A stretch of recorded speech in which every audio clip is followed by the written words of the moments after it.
Quality education goes beyond classrooms and lessons. It's about giving people the skills to succeed at work, help their communities, and live meaningful lives. It means everyone can access learning that helps them grow personally and prepares them for the future.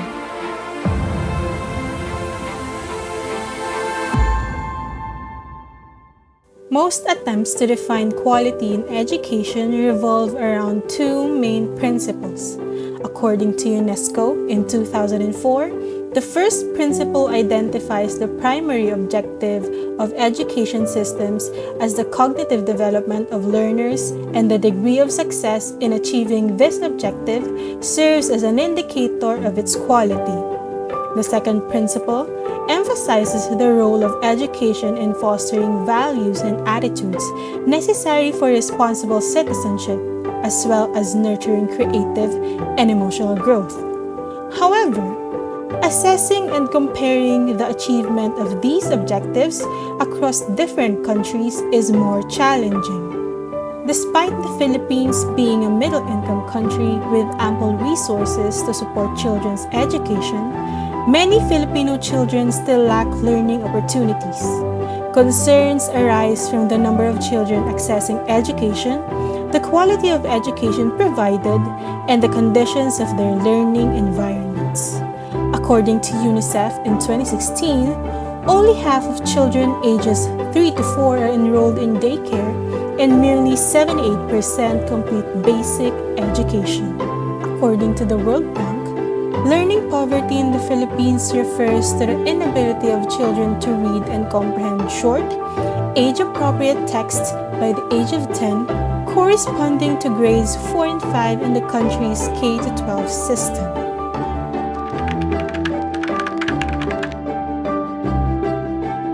We can say that this is a good education if we have a proper teaching of they have a solid foundation regarding kung saan turo nila, as well as background sila, something like achievement sila, pwede nila magamit to boost their skills which na may tuturo nila sa mga estudyante.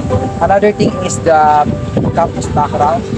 Kapag pasok ko sabi natin like yung mga mga leaderboards na kung saan like Big 4, DUP, UP, may kita mo talaga doon yung teaching standards nila kung saan ma-differentiate natin kung ano yung valuable education na pwede natin ma-ambag.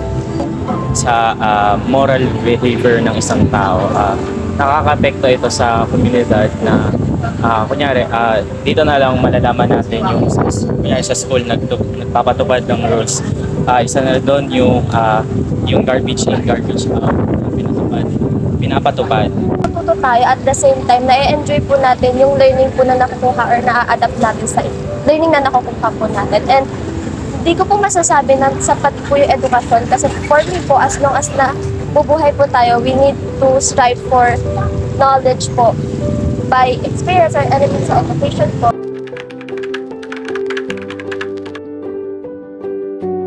Yung maganda po is nakatulong ako sa bahay, sa household chores ng mas maraming beses.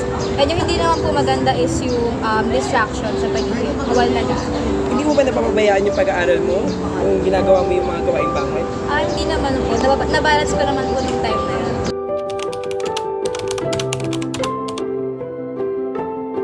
Struggles din po kapag, for example, sa internet connection, hindi ko po alam paano ko ma-access yung mga lesson.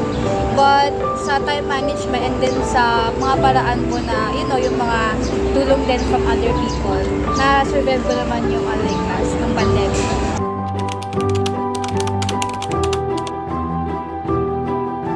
Para sa akin po, mahalaga na po yung suporta nila financially and emotionally po. Since maganda po yung foundation para po ma-lessen nila yung burden po ng mga estudyante. And ma-focus po yung mga estudyante sa pag-aaral.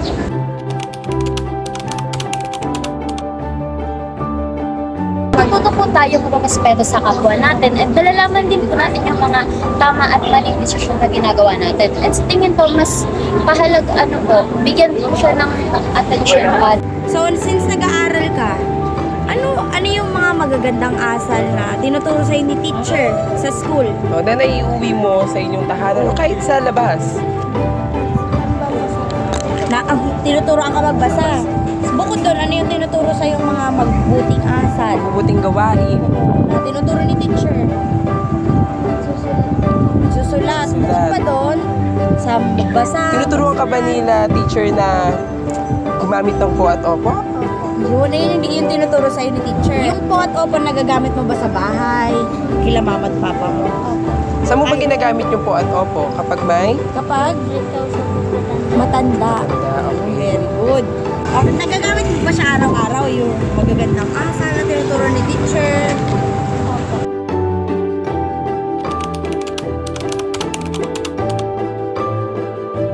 Turuan, tamang pag-aaral.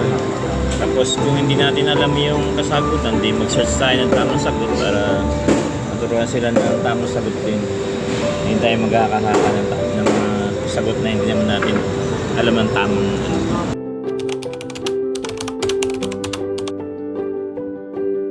sa pamamahay, sa pang-araw-araw natin buhay, kaya tuturuan natin tamang ano ba, paggawa yung bahay, sa umaga, sa tanghali, sa hapon, pagdating sa hapon, sa gabi, turuan ng mag-assignment, kung kailangan research. Tapos, siyempre, tamang paggalang, tanda, kailangan ano pa rin natin na turuan ng mano, mga nupo, para gumalas sa mga nakakatanda.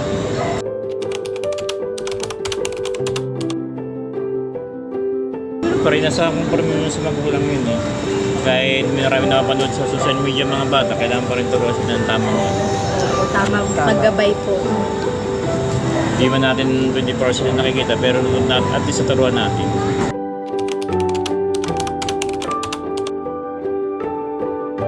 In a practical sense po, I think what's best po is, of course, internet router, Wi-Fi, and a gadget, of course, is maybe either a phone or a laptop. As long as may ganun silang dalawa, magiging better yung online environment.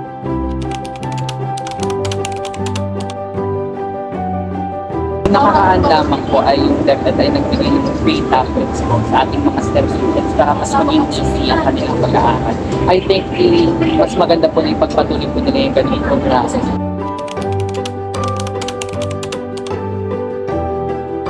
Ang kanilang lokasyon na kung saan ay karamihan ay malayo sa paaralan kung kaya ay nahihirapan silang pumasok. Minsan po ay sa loob ng isang linggo, maaaring 3, kaya marami po silang mas liban sa klase dahil sa malayo po ang bahay nila sa paaralan. One of the barriers po, or main barriers that we can consider po na nakaka-apekto sa pagkakaroon ng quality education is yung resources po mismo ng school. So yes po, yung resources, sir. For example, kulang po sa materials or walang sapat na gamit yung school. I think po hindi po makikater lahat ng needs ng students. And lastly po, I think yung layo ng bahay ng mismo estudyante. Like for example po dito sa Salawag National High School, may mga ilan po students na sa labas pa po nitong subdivision. So, for example po, kailangan nilang pumasok. So, kailangan, yung ibang students po, they need to ride po yung tricycle or bicycle po. And I think po, for example, wala silang pamasahe, nagiging barrier po siya sa kalidad na edukasyon.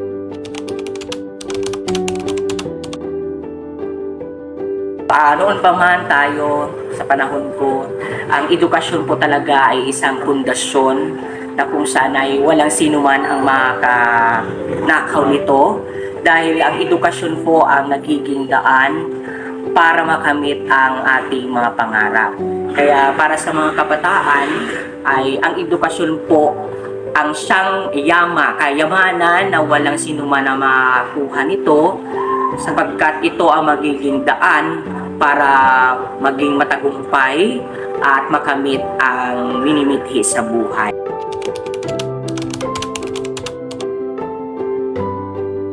Tayong mga guro po ay handa dapat buong puso na magturo upang ang mga kabataan ay patuloy na mangarap at pumasok sa paaralan. Ayan. At kailangan din po ng pagtutulungan ng mga guro at magulang.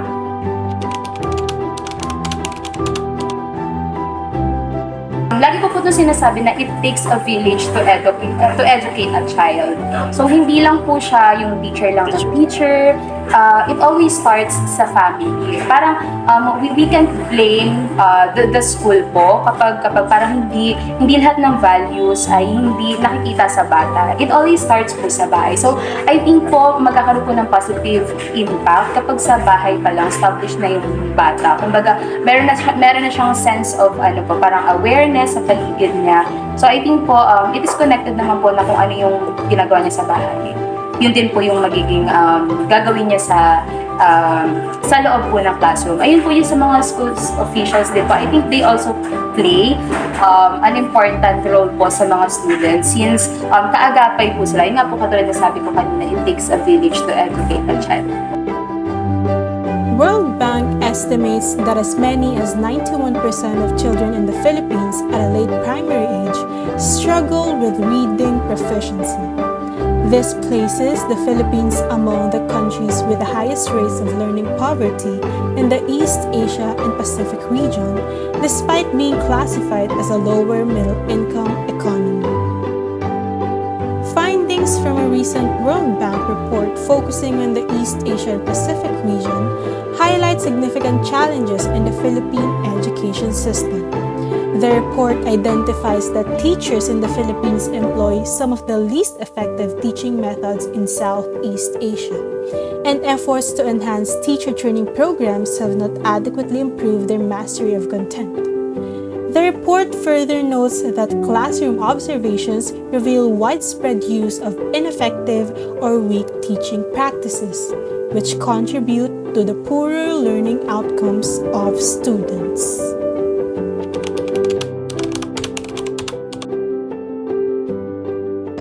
This is difficult question for me because kahit pa paano naman na ma-manage ko naman mag-aral while working, and I'll do my best to makapagtapos.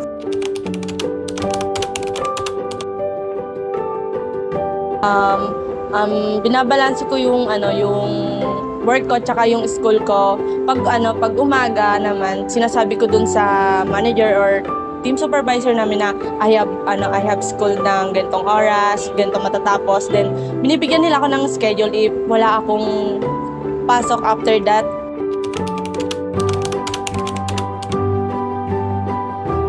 After class, di ba, meron mga aktibidad na kailangan mag-practice na ganito, kailangan may tapusin na ganyan. Minsan hindi ako nakakapasok sa work ko ng ganitong oras, ganyang oras na binibigay sa aking schedule ng company namin or ng work ko. So ang ginagawa ko is humihingi talaga ako ng pasensya pag hindi talaga ako nakakapasok.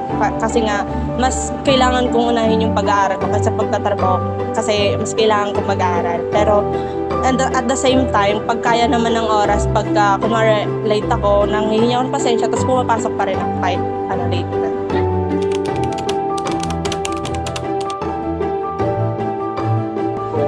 Ang layunin ko lang is makapagtapos and makapagtrabaho at the same time kasi hindi lang naman ako yung nag-aaral, pati yung mga kapatid ko, which is kaya ako nag-working student is wala nga kaming gaanong yung nanay ko, wala siyang gaanong maibigay sa amin, kaya tinutulungan ko yung nanay ko magbigay ng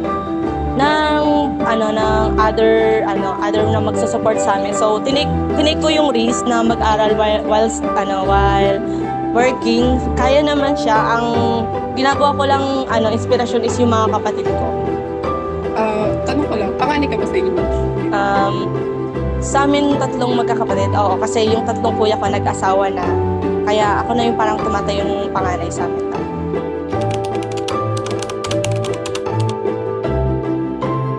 Yung gaya nga ng school natin, under siya ng CHE, nagpapasalamat po ako, syempre, na wala po tayong binabayaran dito ng kahit piso, even na baon-baon lang. Kayang-kaya po natin. Kaya nagtithank po ako sa mga government na nagbibigay ng mga libreng paaral o kaya scholarship.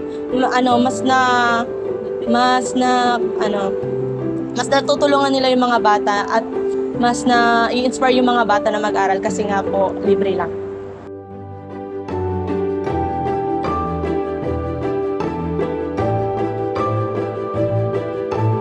In a world where moving forward depends on what we know, one thing is most important: good education. It's not just about classrooms and books. It's a powerful force that changes what lies ahead and gives power to future generations. Ikaw,